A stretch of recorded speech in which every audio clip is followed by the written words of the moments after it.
할렐루야. 아멘. 우리 주님 주시는 은혜와 평강이 그리고 우리 예배드리는 저와 여러분의 삶에 또 가정에 직장에 또 학교에 넘치시기를 예수님의 이름으로 축복합니다. 아멘. 우리 하나님은요 마음의 중심을 보시는 분이십니다. 여러분에게 하나님을 향한 그 사랑과 하나님을 만나고자 하는 그 갈망이 있으셔야 돼요. 이 오후 예배 나오신 여러분 너무 잘 나오셨습니다. 그런데 하나님은 지금 우리의 마음을 지금 여러분의 마음을 지금 보고 계세요. 보고 계시면서 왜 여기에 나왔는지, 왜 이 오후 예배를 드리고 있는지 그 마음의 중심을 지금 보고 계시는 분이 바로 하나님이세요. 그래서 우리가 이 자리에 나올 때 무슨 마음을 가지고 있어야 하냐면 하나님, 도대체 하나님이 어떤 분이십니까? 도대체 하나님은 어떤 분이시기에 이렇게 제가 이렇게 예배에 나와야 하며 또 하나님을 이렇게 찬양하고 예배 드려야 하는 것입니까? 그러니까 하나님을 향한 궁금증이 있어야 돼요. 하나님을 만나고자 하는 마음. 그 하나님이 만약에 진짜 계시면 우리를 창조하시고 우리를 지으시고 우리를 위해서 목숨까지 내어주신 그 하나님이 진짜 계시다면 하나님, 제가 그 하나님을 만나기 원하고, 또 신약 성경에 보면 모든 문제를 해결해 주거든요. 병든 자, 앉은 뱅이, 일어나서 걷지 못하는 자를 만나면 그 문제를 해결해 걷게 해주시고, 또 눈이 보이지 않는 사람이 예수님을 딱 만나면 그 눈이 보이게 되는 거예요. 실로암 물가에 가서 씻으라, 눈을 보이게 해주고, 또 혈루증이라는 그 이제 몸에 병이 있던 여인이 있었어요. 피가 흐르는 병. 근데 그 여인이 예수님을 만나니까 그 피를 흘리는 문제를 해결해 주시는 거예요. 그러니까 우리 이 말은 뭐냐면 저와 여러분이 이 자리에 나왔을 때 인생의 여러 어려움과 기근을 만나잖아요. 우리가 아브라함처럼 그 만난 문제를 가지고 하나님 앞에 질문하면서 가져와야 된다는 거예요. 하나님, 제 인생에 기근을 만났습니다. 이제 정말 재정적인 기근, 또 육체의 질병의 기근, 또 꿈과 희망이 없는 미래의 걱정과 기근, 이런 것들을 만났습니다. 하나님, 제가 도대체 어떻게 이 미래를 살아가야 할 것이며, 또 내 앞에 이 직장은 어떻게 하나님 앞에서 살아남을 수 있을 것이며, 또 학생들은 내 이 성적을 가지고 어떻게 이 인생, 이 어려운 인생을 살아갈 수 있을 것인지, 하나님은 그걸 묻기를 원하시는 거예요. 하나님 앞에 그 문제를 가지고 나오기를 원하는 거예요. 그래서 그 문제를 가지고 나갈 때 하나님은 마음의 중심에서 이 예배를 드릴 때 하나님을 찾으며 하나님께 구하며 나아가게 될 때 하나님은 그것을 응답해 주심으로 하나님의 하나님 되심을, 진짜 하나님이 살아계시구나, 이것을 깨닫게 해주시는 그런 선하신 분이시라는 것입니다. 그래서 제가 이 설교를 시작하면서 성경적인 기도의 방법을 한 가지 알려드리려고 해요. 여러분, 기도하실 때 기도하면 하나님이 반드시 응답을 해주시는데요, 그 성경적인 기도의 방법이 있어요. 무엇이냐면 마태복음 6장 33절에 먼저 그의 나라와 의를 구하라, 그리하면 이 모든 것을 너희에게 더하시리라. 그러니까 성경적인 기도의 원리는 뭐냐면, 여러분이 기도하실 때 먼저 여러분의 문제를 가지고 기도하지 마시고요, 먼저 나와서 기도를 시작할 때 먼저 그의 나라, 하나님의 나라와 하나님의 의를 구하라는 거예요. 그러니까 이해하기 쉽게 말하면 이 교회를 위해서 기도하라는 거예요. 행복한 교회, 하나님, 이 행복한 교회가 지금 이렇게 연약하고 또 작고 필요한 것도 많고 하나님, 채워져야 할 것들이 많습니다. 우리 청소년 찬양팀 여러분 다 보이시죠? 채워져야 할 자리가 많죠. 그렇죠? 우리 우진이가 격하게 공감하는 것처럼 싱어도 채워져야 되고, 또 악기, 기타들도 채워져야 되고, 드럼도 새로 들어와야 되고, 또 섬기는 선생님들도 더 많아져야 되고, 이게 부족한 게 보이잖아요. 그래서 그 하나님의 교회를 위해서 먼저 기도하라는 거예요. 그렇게 하나님의 교회를 위해서 기도하게 될 때 이 마태복음 6장 33절의 약속처럼 그리하면 나머지 모든 것을 너희에게 더하여 줄 것이다 는 것이죠. 그러니까 이게 아주 성경적인 기도의 원리인 거예요. 우리가 하나님 앞에 나와서 우리의 쓸 것과 공급받을 만한 문제도 하나님한테 기도해야 되지만, 그것은 뒤로 물러서 놓고 먼저는 하나님의 교회를 위해서, 하나님의 나라를 위해서, 하나님의 의를 위해서 그렇게 기도하게 될 때, 그리고 그 뒤에 우리의 기도 제목을 하나님 앞에 아뢰드리게 될 때 하나님은 그 기도 제목을 이루어 주시고 우리의 실제적인 문제도 해결해 주시고 또 우리의 기도를 통해서 이 교회 하나님의 나라가 확장되고 하나님의 영광이 드러나는 그러한 통로로 그렇게 우리를 사용해 주시는 것입니다. 그래서 여러분이 이 기도를 통해서 기도가 어려운 것이 아니에요, 여러분. 이 예배 드려 왔을 때 우리가 찬양하며 기도했죠. 또 이따 설교 끝나고 또 기도의 시간이 있잖아요. 그때 우리가 말씀을 가지고 기도하면서 여러분의 실제 필요와 실제 어려움과 실제 그 두려움들 있잖아요, 여러분 인생에. 실제 그 어려움을 가지고 기근을 가지고 하나님 앞에 주님 도와주세요 이렇게 기도했을 때 하나님은 그 문제를 해결해 주심으로 하나님의 하나님 되심을 드러내시는 분이다. 그래서 기도를 통해서 하나님을 더욱더 깊이 만나시기를 바랍니다. 오늘 말씀의 제목은 제자리로 돌아온 아브라함입니다. 우리가 계속해서 아브라함을 살펴보고 있습니다. 13장 1절 한번 같이 읽어보겠습니다. 시작. 아브라함이 애굽에서 그와 그의 아내와 모든 소유와 롯과 함께 네겝으로 올라가니. 네.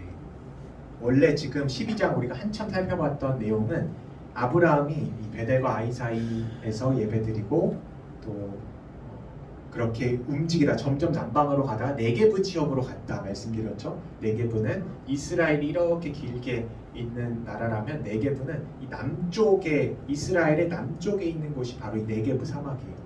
꽤 큰 지역을 차지하는데요. 네게브에 있었는데 이 네게브에서 뭘 만났죠? 아브라함이 기근을 만났어요. 그래서 기근을 만나서 애굽으로 내려가는 결정을 하게 되죠. 애굽으로 내려갔다가 그 애굽 12장 이제 뒤쪽에 보면 애굽에서 큰 이제 환란을 만나요. 어려움을 만나요.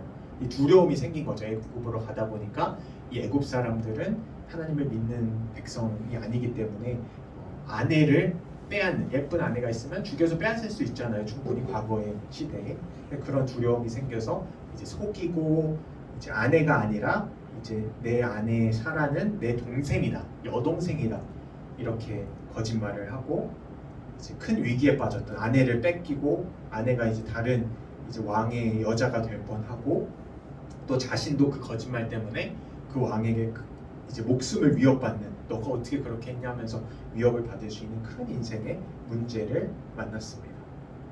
그런데 그 모든 환란에서 아브라함의 잘못된 선택에도 불구하고 하나님은 하나님의 은혜와 오래 참으심과 보호하심 이미 아브라함은 선택됐잖아요. 12장 1, 2, 3절에 이미 하나님이 아브라함을 쓰시기로 작정을 해버렸어요.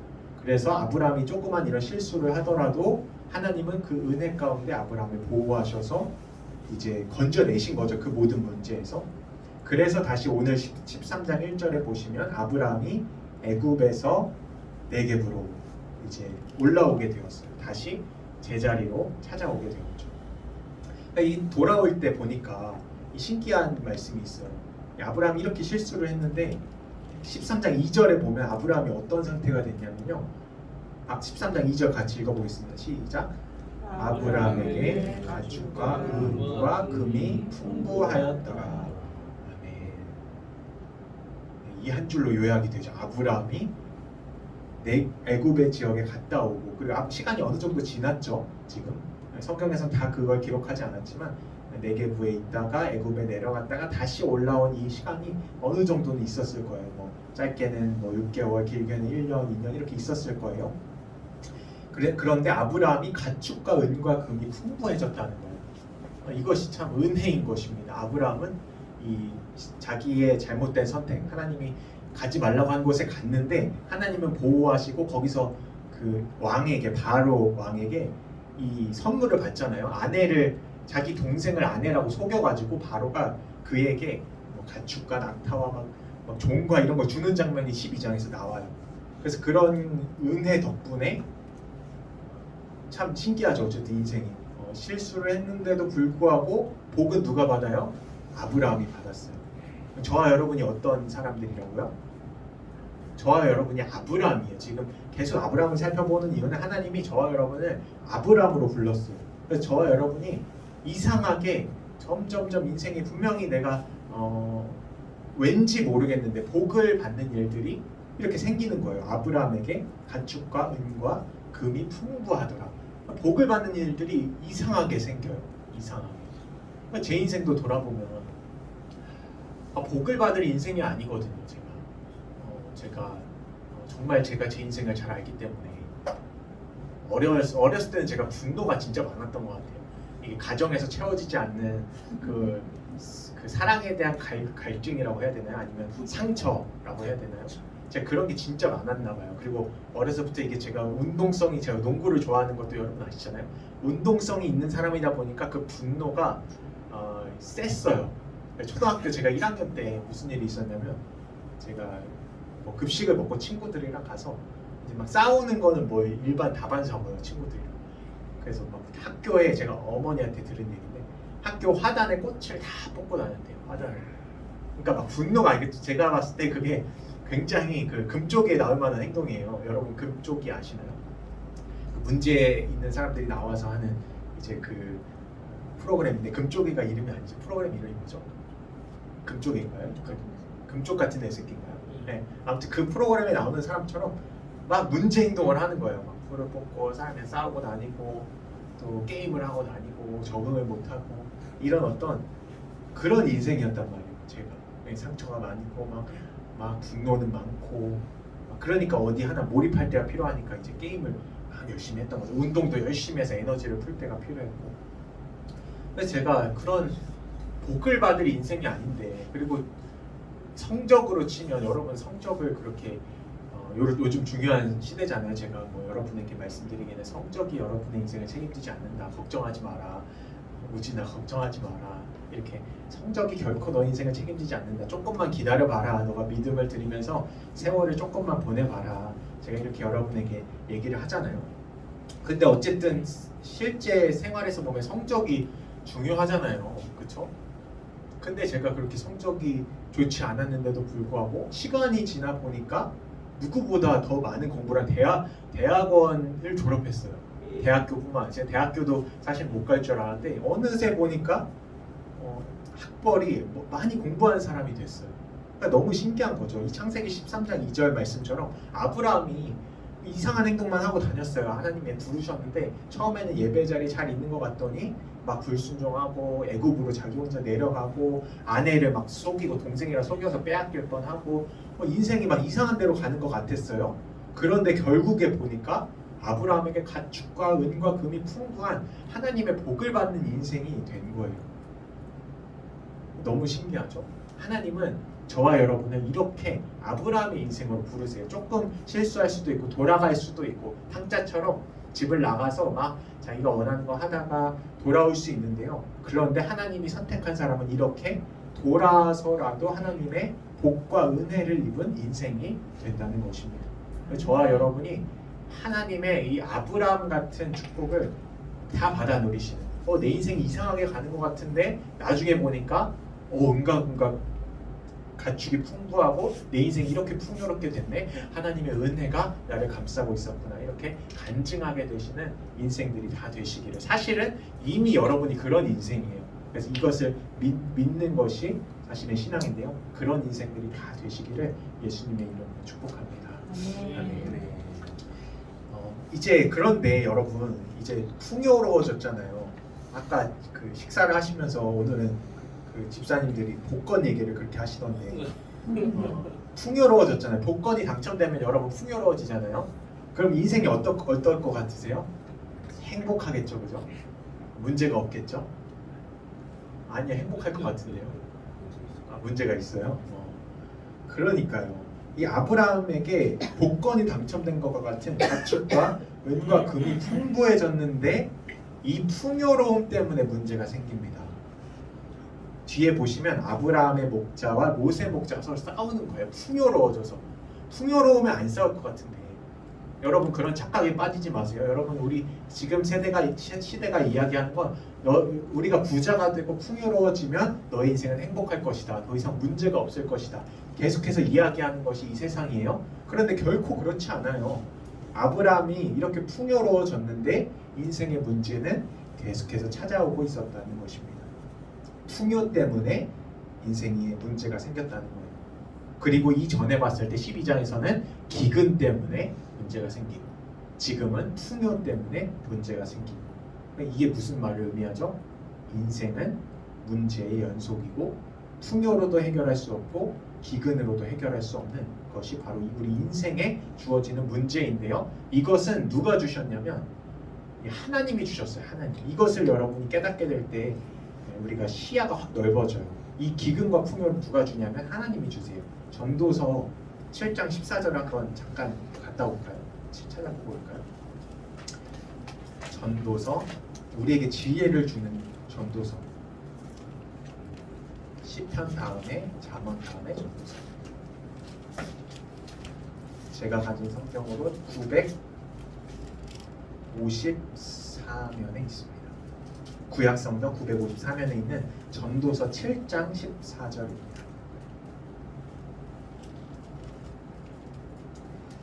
하나님이 우리에게 무슨 날들을 주고 계신지 여기에 명확하게 나와 있습니다. 전도서 7장 14절 다 같이 읽어보겠습니다. 시작. 형통한 날에는 기뻐하고 곤고한 날에는 되돌아보아라. 이 두 가지를 하나님이 병행하게 하사 사람이 그의 장래일을 능히 헤아려 알지 못하게 하였느니라. 아멘. 무슨 날을 주세요? 형통한 날을 주시고 또 하나는 곤고한 날을 주세요. 이 두 가지를 하나님이 누가요? 마귀가 병행하게 하나요? 아니요. 하나님이 이 두 가지 날을 병행해서 사람이 그의 장래일을 모르도록 하나님이 계속해서 기근을 주셨다가 또 아브라함처럼 지금 풍요를 주셨다가 형통을 주셨다가 곤고를 주셨다가 이것이 끊임없이 반복되는 것이 우리의 인생이라는 것입니다. 여러분 이 시야를 가지게 될 때 우리에게 주어지는 어려움에 대해서도 우리가 그렇게 막 일희일비하지 않고 하루는 기뻤다 하루는 슬펐다 막 이렇게 중심이 없는 인생이 아니라 하나님께서 기근도 주시고 하나님께서 풍요의 날도 주시는구나. 하나님이 형통한 날을 주시기도 하고 곤고한 날, 인생의 어려움과 이 굉장히 쓴맛을 느끼게도 하시는구나. 이것을 우리가 이 시야를 보게 될 때 모든 것은 하나님의 지금 은혜 속에 있구나. 하나님의 지금 주권 아래 있구나. 그러니까 실족할 일도 없고 그렇다고 잘 됐다고 해서 교만할 일도 없고 그러니까 우리가 이 전도서 7장 14절의 이 원리 형통한 날도 하나님이 주시고 곤고한 날도 마귀가 주는 게 아니라 하나님이 주시는구나. 우리가 이 시야를 갖게 되시기를 바랍니다. 중요한 것은 이 아브라함이 이 풍요의 때에 형통했던 때에 했던 행동이 중요합니다. 창세기 13장 3절과 4절 함께 읽어보겠습니다. 시작. 그가 네게부에서부터 길을 떠나 베델에 이르며 베델과 아이 사이 곧 전에 장막 쳤던 곳에 이르니 그가 처음으로 제단을 쌓은 곳이라. 그가 거기서 여호와의 이름을 불렀더라. 아멘. 그가 거기서 여호와의 이름을 불렀더라. 지금 이 아브라함이 풍요의 때에 하나님이 주시는 형통의 때에 뭘 하고 있습니까? 지금 거기서 여호와의 이름을 부르며 예배하고 있다는 거예요. 여러분 축복을 받고 풍요를 받았을 때 지금 아브라함의 상태잖아요. 은과 가축과 금과 여러 가지가 풍요로워졌어요. 그런데 이 축복의 때에 하나님을 떠나고 예배하지 않고 떠나는 사람이 얼마나 많은지 여러분 잘 모르시죠. 우리 행복한 교회만 세어봐도 저희 목사님이 자주자주 말씀하시는 건데 축복을 받고 이 형통을 경험하고 교회를 떠났다, 하나님을 떠났다 하는 사람들의 이야기를 제가 고등학교 2학년 때부터 지금 13년 전, 15년 전인가요? 아무튼 10몇 년 전부터 정말 꾸준히 들어왔습니다. 1년에 거의 뭐 한 가정씩, 2년에 한 가정씩 계속해서 축복을 받았는데 교회를 떠나고 큰 인생의 응답을 받았어요. 떠나고 어떤 기도의 제목이 작겠어요. 그 어른들이 막 큰 제목일 거 아니에요. 돈으로도 해결할 수 없고 뭘로도 해결할 수 있는 큰 제목들이 해결돼서 형통의 때가 오니까 바로 교회를 떠나는 이런 일들이 수없이 반복되는 거예요. 그런데 이 아브라함이 그래서 우리가 중요하게 초점을 잡아야 하는 이유는 뭐냐면 아브라함은 오히려 이렇게 풍요의 때를 맞이했잖아요. 근데 그 풍요의 때에 지금 그가 거기서 여호와의 이름을 불렀더라. 이게 무슨 뜻이에요? 이 모든 나에게 주어진 풍요가 하나님 덕분입니다. 하나님께서 내게 은혜를 주시고 하나님이 나를 보호해 주셨기 때문에 내 인생이 지금 풍요로워질 수 있었습니다. 내가 지금 안전하게 살 수 있었습니다. 이 아브라함은 그 은혜와 은덕을 잊지 않았던 거예요. 그러니까 인간의 죄성이 뭐냐면 자꾸 잊어버리는 거예요. 내게 도움을 주었던 그 은사를 잊어버리고 내가 배고플 때 나를 도와줬던 사람들을 잊어버리는 게 이게 죄성의 본질인 것 같아요. 그리고 하나님도 잊어버리죠. 우리가 어렵고 힘들 때 하나님께서 눈에 보이지 않지만 다 도와주셔서 잘 되게 해주셨는데 결국에는 하나님을 잊어버리고 예배하는 자리를 떠나고 하는 것이 큰 문제인 것입니다. 그런데 아브라함이 잘했던 것, 아브라함이 왜 믿음의 조상이 되었냐? 이 풍요의 때, 이 잘 될 때 하나님께 더 나와서 그가 거기서 여호와의 이름을 불렀더라. 변함없이 예배드리는 자세를 하나님께서 너무나 기쁘게 여기시고 그를 더 좋은 곳으로 더 인도하시고 믿음의 조상으로 삼으셨던 것입니다. 그러므로 여러분들이 잘 되게 될 때가 있어요. 하나님이 여러분을 지금 아브라함을 보고 있잖아요. 풍요를 주세요. 하나님이 복을 주신다니까요, 여러분에게. 근데 중요한 것은 그때 잘 됐을 때 하나님을 떠나서 안 되는 거예요. 하나님은 항상 역사의 이 구약 전체를 봐도 하나님께 예배드리고 가까이 가고 믿음을 드리는 사람에게 그 나라에게 복을 주셨어요. 이스라엘 나라에, 또 그 개인에게. 그런데 꼭 그 복을 받으면 이스라엘 백성이 하나님을 떠나요. 꼭 떠나요.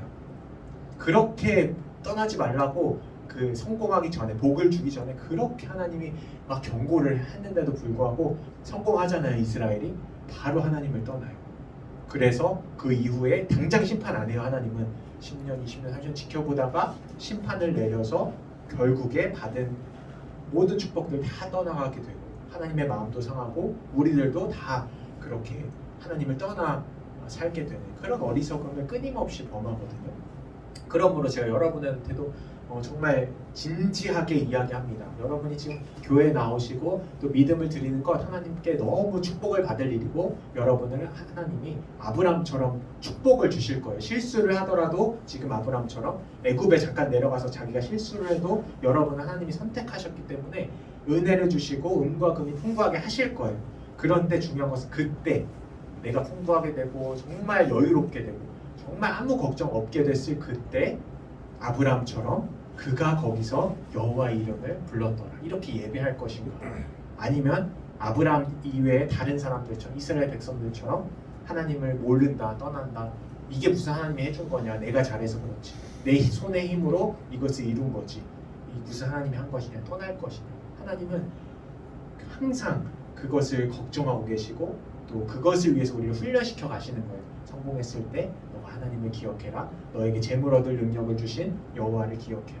아브라함이 이걸 너무나 잘했다는 것이죠. 저와 여러분이 다 하나님이 주시는 복을 누리실 때 그때에 하나님을 떠나지 마시고 더 하나님께 가까이 나아가셔서 예배하시는 저와 여러분이 다 되시기를 예수님의 이름으로 축복합니다.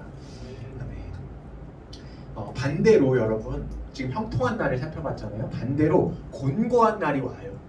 전도서의 말씀처럼 곤고하고 힘들고 기근의 때, 어려움의 때가 반드시 우리에게 찾아와요. 그때에 마찬가지로 우리는 공고의 때 주님을 기억해야 돼요.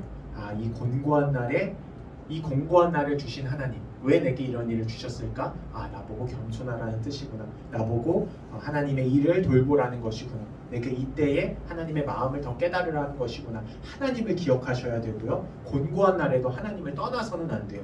하나님이 반드시 여러분이 겪는 그 곤고와 기근에서 여러분을 건져주시는 그런 분이시기 때문입니다. 시편 34편 6절에 보면 다윗이 이렇게 고백해요. 이 곤고한 자가 부르짖음에 자기 다윗을 얘기하는 거예요. 이 곤고한 자가 부르짖음에 여호와께서 들으시고 그의 모든 환난에서 구원하셨도다.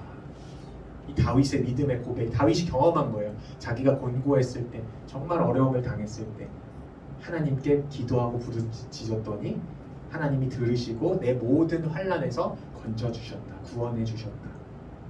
여러분들도 곤고의 날이 찾아와요. 여러분 지금 겪고 계신 분들도 있을 거예요. 이 곤고한 날에 하나님께 부르짖으시기 바랍니다. 하나님께 도움을 구해야 돼요. 도움을 구하러 애굽으로 내려가면 안 돼요. 우리가 지금 저번 주부터 한 2, 3주 동안 봤던 도움을 구하러 애굽으로 내게 어려움이 닥쳤다고 해서 막 세상적인 해결책을 찾고 더 열심히 내가 뭘 해보려고 하면 그거는 신앙인이 아닌 거예요. 그렇게 하는 거 하나님이 원하시지 않아요. 어려움이 딱 우리에게 찾아왔을 때 다 내려놓고 세상적인 방법 다 내려놓고 하나님 앞에 나와서 부르짖는 거예요. 우리 하나님의 자녀들은 이렇게 사는 거예요. 하나님 앞에 나와서 하나님 제가 이러한 어려움을 당했습니다. 이러한 공고를 당하고 있습니다. 주님 이 환난에서 나를 구원해 주시옵소서. 이렇게 기도하면 하나님의 힘으로 구원해 주시는 그 하나님을 우리가 만나게 된다는 것입니다. 그러므로 여러분 환난의 때나 또 형통의 때나 곤고할 때나 형통할 때나 항상 하나님만을 의지하시기 바랍니다. 아브라함이 이제 제자리로 돌아오잖아요. 지금 13장 3절에 보시면 그가 네겝으로부터 길을 떠나 네겝에서 다시 길을 떠났어요. 다시 올라와서 베델에 이르렀어요. 그다음에 베델과 아이 사이 곧 전에 장막 쳤던 곳에 이르렀어요. 그러니까 다시 제자리로 돌아오게 된 거예요. 그러니까 이때 드리는 아브라함의 이 예배가 어땠을까요? 여러분이 생각해 보세요. 이 전에 드렸던 예배랑 아브라함이 지금 인생의 여러 고난을 경험하고 자기가 하나님을 떠나서 애굽으로 내려갔다가 다시 그 자리로 와서 예전에 예배드렸던 그곳에서 예배드렸을 때 아브라함의 예배가 이전과 같지 않았을 것입니다. 완전히 새로운 마음으로 하나님 내가 비록 장소는 같았지만 완전히 새로운 마음이죠. 하나님 정말 하나님은 신실하십니다. 제가 이렇게 하나님을 말씀에 불순종하고 애굽으로 떠나고 아내를 이렇게 속이고 팔아먹고 했던 이 모든 어려움 속에서 나를 건지시고 주님 내가 다시 이 자리로 와서 예배할 수 있게 하시니 너무 감사합니다. 얼마나 큰 하나님에 대한 신뢰가 생겼을까요? 하나님은 내가 이렇게 잘못해도 멸하시지 않고 혼내시지 않고 이렇게 나를 인도하시는 좋으신 하나님이구나. 이거를 아마 크게 깨달았을 거예요. 그리고 나서 이제 이 큰 깨달음을 이제 아들한테 나중에 아들을 낳거든요. 이삭이라는 아들. 이 아들에게 계속해서 얘기했을 거예요. 아들아, 내가 이런 일이 있었는데 하나님은 이렇게 신실하신 분이시다. 너는 결코 꼭 하나님의 말씀이 들릴 때 나처럼 애굽으로 내려가지 말고 기근을 만났을 때 꼭 하나님의 말씀 따라 하나님의 말씀 안에 거해라. 이렇게 가르쳤을 거예요. 그래서 나중에 창세기 26장에 보면 이삭이 이 아브라함이 당한 고난을 그대로 당해요. 기근이 그랄 땅에 거주하다가 아브라함 때에 든 흉년을 똑같이 이삭이 당해요. 근데 이삭은 이 아브라함의 깨달음, 아버지의 깨달음이 아들한테 계속 너가 지켜라. 너가 결코 이래서는 안 된다. 나의 실수를 이제 아들한테 이야기했기 때문에 아들 그 이삭이 떠나질 않아요. 하나님이 말씀하신 그 언약의 땅에 그대로 있으면서 흉년 때에 농사지어서 그 기근 때에 100배의 축복을 받고 여호와의 복을 받는 그런 인생이 돼요. 그러므로 우리가 하나님께서 얼마나 신실하신 분이신가, 아브라함을 통해서 얼마나 이 자녀의 자녀까지 깨달음을 주시는 얼마나 신실하신 분이신가, 하나님은 참 좋으신 분이시라는 것입니다. 오늘 말씀의 결론을 맺으면서요, 무엇이냐면 오늘 말씀의 결론은 아브라함처럼 우리도 제자리로 돌아가야 한다는 것입니다. 아브라함이 애굽으로 내려가서 제자리가 아닌 하나님이 원하셨던 자리가 아닌 애굽으로 내려가서 그렇게 실수와 실패를 경험한 것처럼, 그런데 다시 아브라함이 자기의 자리로 네겝으로 올라와서 예전에 예배드렸던 베델과 아이 사이로 와서 하나님을 예배하며 자기 자리를 회복했던 것처럼 저와 여러분이 이 믿음의 자리에서 떠난 것들을 다시 믿음의 자리로 회복하고 다시 하나님께 사랑을 드리는 이 마음의 자리, 마음의 영혼의 하나님을 사랑하는 자리로 돌아오게 될 때, 죄악의 자리에부터 벗어나 주님과 동행하는 자리에 가게 될 때 하나님은 저와 여러분을 다시 은혜 주시고 다시 새 은혜를 주시고 다시 믿음으로 살게 하시는 주님이시기 때문에 저와 여러분이 다시 아브라함처럼 제자리로 애굽으로 내려가셨던 분들 다시 베델과 아이 사이 여호와를 예배했던 예배의 자리로, 또 마음속으로 하나님을 정말 신뢰하고 사랑했던 그 자리로, 첫사랑의 자리로 우리가 다시 회복하여서 우리가 순수한 하나님을 향한 열정과 또 신앙과 믿음으로 말미암아 아브라함의 인생으로 복을 받는 인생이 다 되시기를 예수님의 이름으로 축복합니다. 사랑합니다. 나의 예수님 사랑합니다. 아주 많이 사랑합니다. 사랑합니다. 나의 예수님 사랑합니다. 그것도 우리의 마음을 담아 사랑합니다. 나의 예수님 사랑합니다. 사랑합니다. 아주 많이 그 주님을 보기 원합니다. 사랑합니다. 나의 예수님 사랑합니다. 그것뿐이 우리를 향한 하나님의 말씀 사랑한다. 사랑한다. 내가 너를 사랑하노라. 내가 너를 사랑하노라. 사랑한다는 사랑 사랑한다. 내게 축복을 내게 축복 사랑한다.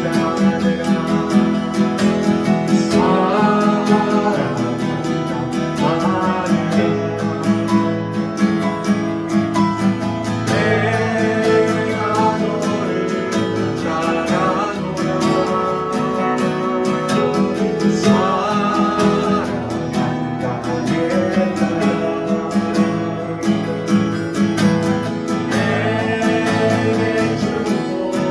우리 간절하게 주님 제가 주님을 사랑했던 자리 사랑의 자리로 돌아가기 원합니다. 다같이 동성으로 기도합니다. 아버지 하나님 살아계신 하나님을 만나고 하나님 믿음을 드렸던 그 자리 하나님 주님을 첫사랑으로 만나서 하나님 정말 주님을 뜨겁게 사랑하며 하나님 제가 주님만을 의지하며 살겠습니다 고백한 하나님 그 믿음의 자리로 하나님 우리가 다시 한번 돌아가기 원합니다. 하나님 아브라함이 베델과 이사이 그 전에 정박했던 곳으로 돌아와 하나님 여호와의 이름을 부르며 하나님 들었던 그 예배가 얼마나 감격적인 예배였겠습니까. 하나님 자기 실수에도 불구하고 하나님 주님을 떠나는 불순종과 죄악에도 불구하고 하나님 아버지가 아브라함을 받아주시고 하나님 주님의 그 신실하심으로 목의 인생으로 거룩한 인생으로 하나님 가져가시는 하나님 아버지의 그 크신 사랑이 우리를 붙잡고 계심을 믿습니다. 주님 아버지 이제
우리의 미래의 문제들을 해결하고